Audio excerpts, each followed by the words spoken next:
میں عبید اللہ وڈو اپنے YouTube channel اور فیس بک اکاؤنٹ سے آپ کی خدمت میں حاضر ہوں۔ نگران سیٹ اپ بنتا جا رہا ہے، مرکز میں حکومت قائم کی گئی، کاکڑ صاحب نے اپنی کابینہ بنا لی، سندھ میں بھی کابینہ بن گئی۔ فیڈرل گورنمنٹ میں کہتے ہیں، کچھ لوگوں کا کہنا ہے کہ پیپلز پارٹی کو صرف ایک مرتضیٰ سولنگی صاحب دیا گیا، حالانکہ دیکھا جائے تو یہ بھی درست نہیں، کیونکہ مرتضیٰ سولنگی صاحب کی لائف اور ان کے ورکس پہ آپ نظر ڈالیں تو کہیں بھی یہ ایسا نہیں لگتا کہ وہ پیپلز پارٹی کے ورکر رہے ہیں یا جیا لے رہے ہیں یا اس نے کوئی قربانیاں دی پی پی کے لیے۔ ہاں، پی پی نے ان کو نوازا ضرور، وہ بھی اس لیے جو محترمہ بے نظیر بھٹو صاحبہ ان کو لائک کرتی تھی، ان کی سوبر پرسنالٹی کی وجہ سے۔ اور یہ جو ہیں رؤف کلاسرا صاحب نے کہا، ان کے دوست ہیں، انہوں نے کہا کہ میرے ایک دوست کا جب یہ ڈی جی تھے ریڈیو پاکستان کے، تو میں نے ان کو ایک ریکویسٹ کی، کیونکہ میرے ایک دوست جو ریڈیو پاکستان میں تھا براڈ کاسٹنگ میں، تو اس نے ان کو جو ملتان سے لورا لائی ان کا تبادلہ کیا گیا، تو میں نے ان کو ریکویسٹ کیا کہ آپ برائے مہربانی ان کا تبادلہ رکوا دیں۔ تو مرتضیٰ سولنگی صاحب نے مجھے کہا کہ میں نے کبھی آپ کے کاموں میں مداخلت کی ہے جو آپ میرے کاموں میں مداخلت کرتے ہیں۔ اس سے آپ اندازہ لگا سکتے ہیں ان کی پرسنالٹی کا اور ان کے فکر کو۔ جب آپ دیکھیں تو مجھے نہیں لگتا کہ وہ کسی طرح بھی پیپلز پارٹی کا کوئی جذباتی سپورٹر رہے گا۔ ویسے بھی یہ جو کیبنٹ وزیر اعظم سمیت جو کیبنٹ ہے، اس میں کوشش کی گئی ہے کہ نیوٹرل لوگ ہوں۔ سیاستدان اتنا عرصہ آپس میں لڑتے رہے، ہر ایک نے 3 4 نام دیے، لیکن کسی بھی نام کو قبول نہیں کیا گیا۔ اور اس طرح جو کیبنٹ میں منسٹرز لیے گئے ہیں وہ بھی بالکل کافی حد تک نیوٹرل ہیں، یا ان کی اگر ذہنی ایفیلیشن کسی سے بھی ہے تو کوئی جذباتی لگاؤ نہیں ہے۔ مرتضیٰ سولنگی صاحب یہ 1966 میں پیدا ہوئے اور اب 57 سالوں کی عمر میں یہ پہلی مرتبہ ان کو اتنی بڑی پوسٹ سے نوازا گیا ہے۔ اس سے پہلے وہ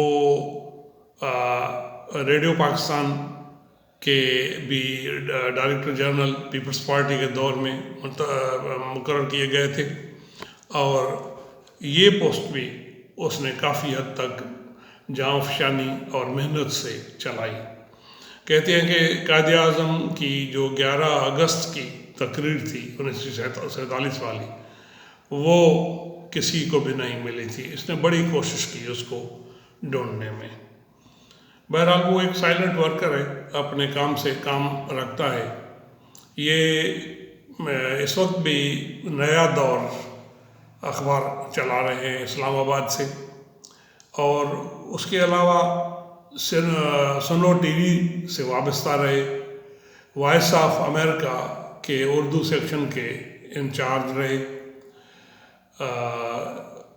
یہ جو ہے ٹریڈ یونین میں بھی یہ رہے ہیں، اور ان کا یعنی ایک نیوٹرل تجزیہ نگار کے طور پہ سب ٹی وی چینل والے ان کو بلاتے ہیں، اور یہ ان کا تجزیہ بالکل نیوٹرل ہوتا ہے۔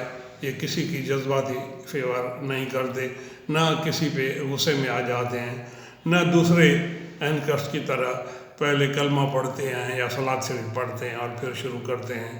اور کہاں کی بات یعنی بہت عجیب لگتا ہے کہ سرور کائنات کے صلوات شریف کو یوز کرنا یا دینی آیات کو یوز کرنا، ٹھیک ہے آپ اپنی بات کریں، باقی یہ ہے کہ آپ مذہب کو آڑے کیوں لے آتے ہیں اور اس کا ناجائز فائدہ آپ کیوں لیتے ہیں؟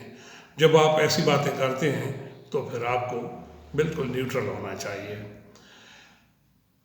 مرتضی سولنکی صاحب، ان کی وابستگی تو سندھ سے ہے، لیکن انہوں نے اپنی جنم بھومی بھی اسلام آباد کو لکھا ہے، اور تعلیم بھی اس نے جو ہے وہ اسلام آباد کی ظاہر کی ہے، یعنی یوں سمجھے کہ یہ اپنے علاقے کا نہیں، اسلام آباد کا اور اسلام آباد کا وفادار ہے۔ ان سے اگر کوئی زیادہ امیدیں وابستہ کرے تو یہ ان کی غلطی ہوگی۔ ہاں، ایسے لوگ اچھے ضرور ہیں، محترمہ بھی اس لیے ان کو لائک کرتی تھی کہ یہ جو ہے کام کرنے والے آدمی تھے۔ انہوں نے جب یہ پاکستان براڈ کاسٹنگ کے ڈی جی بنے تو جھگڑا یہ ہوتا تھا کہ سندھی زبان کو موقع نہیں دیا جاتا تھا، اتنا ٹائم نہیں دیا جاتا تھا۔ وہ 3-4 آفیشیل لینگویجز تھیں جن پہ جو ہے سب کچھ ہوتا تھا، اور سندھی کو ڈیو ٹائم نہیں ملتا تھا۔ تو اس نے نہ صرف سندھی کو ٹائم دیا بلکہ 23 زبانوں کو جو باقاعدہ انہوں نے اہمیت دی، اور ان کے لوگ بلائے، ان کو ٹائم دیا، اور اسی طرح وہ جو ہے یکساں پالیسی سے سب کے ساتھ ان کا اچھا سلوک رہا۔ الیکشن کمیشن نے اب جو اعلان کیا ہے، جب ان سے سوالات پوچھتے ہیں تو یہ بالکل نیوٹرل ہو کے جواب دیتے ہیں۔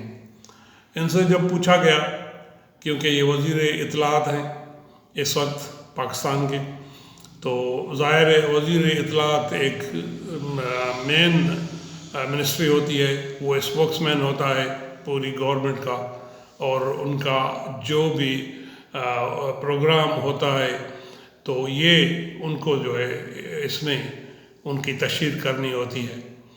تو جب ان سے پوچھا گیا کہ الیکشن آپ کب کروا رہے ہیں، تو انہوں نے کہا الیکشن کرانا الیکشن کمیشن کا کام ہے، ہم ان سے تعاون کریں گے۔ اور سب کو معلوم ہے کہ الیکشن کمیشن نے تو 4 مہینوں میں تو اس کی جو ہے تک بندی کرنی ہے، اور اس کے بعد پھر ہمیں ٹائم چاہیے ہوتا ہے الیکشن کا کام کرنے کے لیے، لیکن انہوں نے واضح کہہ دیا کہ وہ کام الیکشن کمیشن کا ہے۔ پھر ان کو جب ریٹس کے بارے میں ان سے کہا گیا تو اس نے کہا کہ ہم سے یہ امیدیں نہ رکھی جائیں کہ ہم چیزیں پیٹرول وغیرہ باہر سے مہنگا لے کر سبسڈی دے کر عوام کو سستا دیں گے، ہم یہ نہیں کر سکتے۔ یعنی وہ جو IMF کی پالیسی ہے، جو موجودہ نگران حکومت جس پہ ورک آؤٹ کر رہی ہے۔ اسی طرح جب ان سے پوچھا گیا کہ آپ اس میں الیکشن کے سلسلے میں کیا کیا اقدامات کر رہے ہیں، تو اس نے واضح کہہ دیا کہ یہ ہمارا کام نہیں ہے، الیکشن کمیشن کا کام ہے۔ مرتضی سولنکی صاحب، یہ اسلام آباد سے ان کی جو اتنی وابستگی ہے، اس سے آپ اندازہ لگائیں کہ یہ کسی بھی طرح سندھ یا سندھیوں کو کوئی بینیفٹ نہیں دیں گے، بلکہ بائی رائٹ جو چیز ہوگی وہ بالکل دلوائیں گے۔ اس وقت پیپلز پارٹی خصوصاً ان کو یہ ایک قسم کا سکتہ طاری ہو گیا ہے کہ ہمیں جو ہے ڈیو شیئر نہیں دیا گیا۔ اسی طرح نون لیگ والے تو خاموش ہیں، وہ پریشان ہو گئے ہیں کہ اب کیا کیا جائے۔ اب اس میں لگتا کچھ ایسا ہے کہ اس وقت جو حالات ہیں، آپ نے دیکھا کہ سیاستدان بھی آپے سے نکل گئے، اور 9 مئی والے واقعات جو ہوئے تو وہ 9 مئی کو جو کچھ کیا گیا اس میں ڈائریکٹ آرمی سے جھگڑا کیا گیا اور اپنا مرضی کا آرمی چیف لانے اور باقاعدہ ایک کہتے ہیں کہ کو کا پروگرام تھا. تو ایسے حالات میں اور تقریباً ہر طریقہ جو ہے اسٹیبلشمنٹ کی طرف سے آزمایا گیا ہے. تو اب بھی لگ یہ رہا تھا کہ شاید اسٹیبلشمنٹ کے پاس اور کوئی آپشن نہیں سوائے سیاستدانوں کو آگے لانے کے لیے، لیکن یہ ایک نیا تجربہ کیا گیا ہے.